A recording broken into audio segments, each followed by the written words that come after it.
Девиз фонда «Защитники Отечества» «Своих не бросаем», а главная цель – помочь участникам специальной военной операции и их семьям в решении насущных проблем. Сегодня в здании фонда разместились представители 11 различных учреждений. Не выходит на связь. Фания Сабирова из Кукмар. Ее сын в мае отправился в зону СВО. С тех пор от него нет вестей. Она обратилась к социальным координаторам. Не найдем, в какой части, где.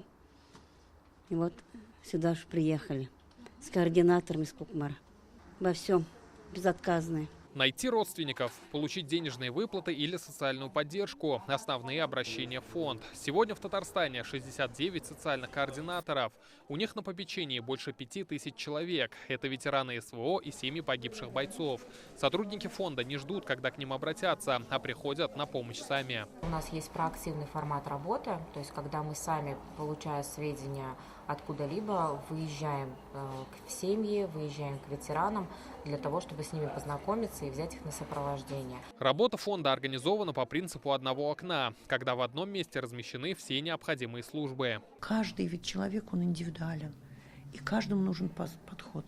Одного просто пожалеть, помолчать, поговорить о сыне, там, о муже, а другому просто вот она должна выговориться. Помогают с реабилитацией или трудоустройством, обеспечивают высокотехнологичными протезами, женам и матерям помогают в быту.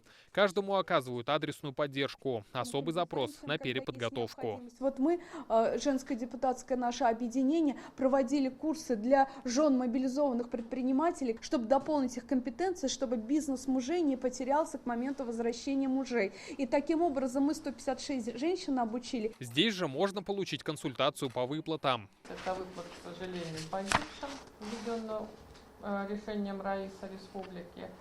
И выплаты контрактникам, то есть те, кто заключает контракт, и выплаты участникам наших именных батальонов, то есть Тимер, Батыр, Алга.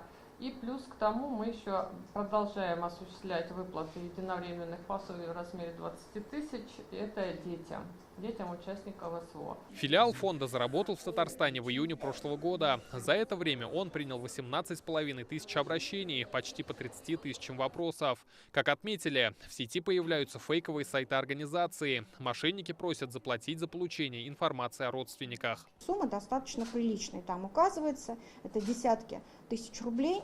Вот. Фонд не работает за деньги. Безусловно, все услуги, которые фонд оказывает, они безвозмездные для наших граждан. Сегодня филиалы фонда открыты в 30 районах республики. До конца года отделения заработают по всему Татарстану. Рамиль Галиуллин, Данил Филатов, ТНВ, Казань.